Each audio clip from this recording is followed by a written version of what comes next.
Former President Donald Trump will give his first speech since leaving office this weekend at the Conservative Political Action Conference, and Republicans are still rallying around him as the future and the leader of the GOP. For more on this, it's time for a closer look.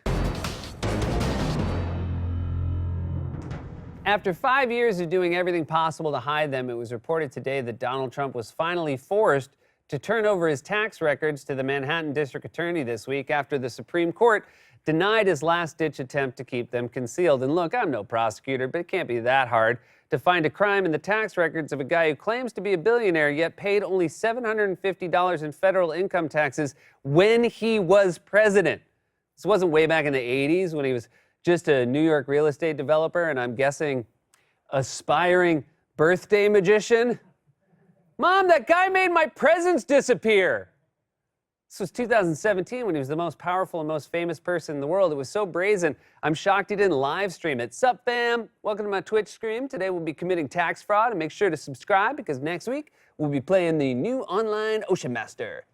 And yes, there are plenty of technically legal ways that the wealthy and corporations avoid taxes, which is a scandal in itself. But something tells me Trump doesn't just limit himself to the legal stuff. I'm guessing he commits crimes the way the rest of us order apps for the tables. Should we just get one of everything? So a criminal investigation in Manhattan is intensifying, not to mention an investigation in Georgia of his attempt to steal the election there. Plus there are like, 30 other investigations last I checked. Oh, and also there was that whole insurrection thing, and yet he's still scheduled to give his first post-presidency speech to the Conservative Political Action Conference on Sunday, a move that has most Republicans thrilled, but also caused a few awkward moments in the party, as evidenced by the public split yesterday between House GOP leader Kevin McCarthy and Congresswoman Liz Cheney, who voted to impeach Trump. For you and the leadership, especially Congresswoman Cheney, do you believe President Trump should be speaking, or former President Trump should be speaking at CPAC this weekend? Yes, he should. Congresswoman Cheney? That's up to CPAC. I've been clear in my views about President Trump and the extent to which following January 6th, I don't believe that he should be playing a role in the future of the party or the country. On that high note, very funny. The GOP responds to divisions over the future of their party like an uncle who farts at Thanksgiving dinner. Oh, and with that, I will retire to the family room. It was rare to see that kind of disunity on public display because during his presidency, Trump commanded near universal loyalty within the Republican Party, despite his abysmal record of failure on both policy and politics. Remember, he never cracked 50% approval once. He was impeached twice. He lost the popular vote twice. He lost the House by the highest margin since Watergate and lost the Senate in January when Democrats won 2 Senate seats in what was once a reliably red state, Georgia. Sticking with Trump is like putting Ringo in charge of the Beatles. Okay. What about more songs where I sing? Also, a no autograph policy. Peace and love. Why on earth would you want to stick with a guy who was basically single-handedly responsible for your political annihilation? It reminds me of my weekly bowling team. We would all hit at least 200 every week, except for Dale, who would always chuck the ball across 2 lanes because he had gravy all over his hands from the disco fries. And every week I'd tell my teammates, let's cut Dale loose. And they'd say, we can't. Because he bankrolls the team with the $1 million settlement he won from the local Dairy Queen when he spilled a blizzard in his lap and his dog got frostbite. Anyway, the point is, Republicans stuck by Trump no matter how bad he was for the party because they agreed with him. They were engaged in the same project and wanted the same things. With a few exceptions, they were all Trump. I mean, Lindsey Graham literally wore the same clothes when they went golfing, like a Chihuahua whose owner makes him wear matching outfits. This looks like one of those pictures of Manute Bol and Muggsy Bogues when they both played for the Bullets. It was called the Bullets before they changed it to the Wizards. Took an armed insurrection stoked by the president and fueled by insane lies about election fraud to finally put some distance between a few Republicans and Trump. Even Graham, as you might recall, briefly suggested that he might finally be ready to separate himself from Trump. Trump and I, we've had a hell of a journey. I hate it being this way. Oh my God, I hate it. From my point of view, he's been a consequential president. But today, first thing you'll see. All I can say is count me out. Enough is enough. I believe he was reciting a monologue from the Tennessee Williams play, A Streetcar Named Deliar. You can stay for the rest of the closer look, but it's all downhill from there. What's that? You want me to do a scene from Streetcar Named Liar? I couldn't. Okay, we've had a long journey, Trump and I, from the salt marshes of Charlton to the riverboats of Mississippi to the Sparkleberry Swamp. Meemaw says he's just a figment of my imagination, but to me it was real. As real as a glass of peach tea on a warm Chattanooga night. God, I hate it down this way, but sometimes life comes up and bites you. Like an Appalachian salamander on a meth bender. End a scene. Well, it won't surprise you to learn that Graham almost immediately did a 180. He probably thought that by calling out Trump's bad behavior one time, he'd get to co-host a podcast with Obama and Springsteen. Fellas, I'm looking at my Spotify, and I cannot believe I am finding out like this. Well, count me out. You can't be out when you were never in. Yeah, Lens. Ooh. I tried to get two rock and rollers, and I nailed the Ringo. That's it. You always said, don't only one rock and roller a show. Ah, Lens. That was a little better. You're out, Lens. Graham's been all over cable news proclaiming Trump the face of the Republican Party even after the insurrection and the mass death and misery his presidency produced. Over the weekend, Graham flew to Trump's Mar-a-Lago resort to spend time golfing and dining with Trump.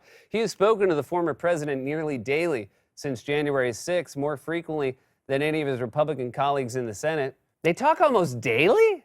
I don't even speak to my own family on a daily basis. I tried to Zoom with my dad last week, but he wouldn't stop complaining about how much he hates the sea captain. Still. Let it go, Dad. He hasn't been on the show for months. Last I heard, his crew threw him overboard for hoarding limes. It was Margarita Monday. Anything else, Dad? Sandberg texted and wanted me to tell you that Frisbee sucks. Dude, she's here today. My bad. I told you to leave after the Streetcar Named Liar joke, so if you're still here, that's on you. Quiet, Frisbee. Don't worry, she's not here. We pre-taped that. Anyway, the point is, even after a violent insurrection to overthrow the government, the GOP has essentially pledged its unwavering loyalty to Trump. And now he's set to make his first political speech since leaving office this week at CPAC, not to be confused with CPAP, which is what Melania wears at night so Trump won't try to kiss her. Yeah, it's really sad. It has something to do with her airways. It's a medical condition. What's it called, Mel? Mel? What's your sleep thing called? I want to say sleep Applejack, but that's definitely wrong. Mel? Is it sleep Applebee's? She's sleeping bad in the neighborhood. Did you hear that, Mel? I did a spin on the Applebee's. She probably can't hear me over the machine. And in advance of the speech, Graham has been all over cable news, talking up Trump as the leader and the future of the party. Trump's going to give a speech Sunday that's going to be very policy-centric. Every Republican should rally around it. I think it will help us with independence. And I've never felt better about President Trump's leading the party than I do right now. First of all, you really expect us to believe his speech is going to be policy-centric? His speeches weren't even policy-centric when he was president. I bet I can predict what it'll be. He'll spend a half an hour whining about getting canceled, zing Cheney a few times. At some point, he'll say a curse word, and the crowd will go nuts like a bunch of fifth graders when the music teacher says the word pianist too fast, and then he'll mention the Squad, and everybody will boo. The whole thing is basically Rocky Horror Picture Show for wingnuts. By the way, at the same time that he's openly cheerleading a former president who tried to overturn an election, incited a violent insurrection, and routinely called for his political enemies to be jailed, Graham is also calling President Biden's COVID relief package divisive, despite the fact that it is overwhelmingly popular in polls. Just yesterday, a poll found that 76% of voters, including 60% of Republicans, support the bill. You know how rare that kind of consensus is? You can't even get 76% of voters to agree to vote. And yet Graham had this to say about it. All I can say is that this $1.9 trillion being jammed in a partisan fashion, doubling the minimum wage and a bunch of other stuff, is the furthest thing from unity I have seen. Really? It's the furthest thing from unity you've seen? Was your vision obstructed from the Trump flag rioters hung at the Capitol? So Republicans have, for the most part, pledged complete and total loyalty to Trump as he prepares to reemerge for his first post-presidency speech. Not only that, Trump's lies about the election have essentially become canon on the right. Over the weekend, House GOP whip Steve Scalise refused to say that the election wasn't stolen. And earlier this week, the chairman of CPAC, Matt Schlapp of the law firm Schlemiel, Schlemazel, and Schlapp, essentially doubled down on the lie. It's still very important that we go back to the idea of legal voting, and people should be legally registered to vote in order to vote. When voter fraud occurs, no matter who No, but you commits it, need to it have should proof, be fully Matt. prosecuted. You have to have proof that it would have we changed an thousands- outcome. We have it. You don't We have have it. it. Matt, why do you ignore Chris, that let me dozens just of try to- lawsuits failed on this? Let me. Why ignore it? You're right. They did fail, but guess what? You know this. You're a good lawyer. Just because you fail in court doesn't mean you don't have a good case. It means you lost in court. Believe it or not, it can be both. You can lose in court and have a bad case, especially if you lose 60 times and your lawyer starts leaking from the head like he mixed up the shampoo and the motor oil. Crap! No wonder my car wouldn't start. Oh, Rudy, this is why your cousin left you. And yet, as crazy as these people are, there's no doubt that they are the core constituency of the modern Republican Party, a party that has become totally unmoored from reality, that relishes performative cruelty and traffics in racism, cultural grievances, and paranoia. Even the few non-psychotic Republicans left are willing to admit this. Utah Senator Mitt Romney said this week that if Trump runs in 2024, he'll probably win the nomination. Will President Trump continue to play a role in my party?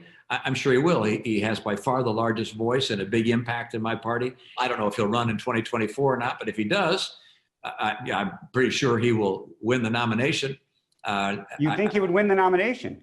Oh, I think he'd win the nomination if he runs. The polls show that among the names being floated as potential contenders in 2024, if you put President Trump in there among Republicans, he wins in a landslide. And I would probably be getting behind somebody who I thought more represented the tiny wing of the Republican Party that I represent.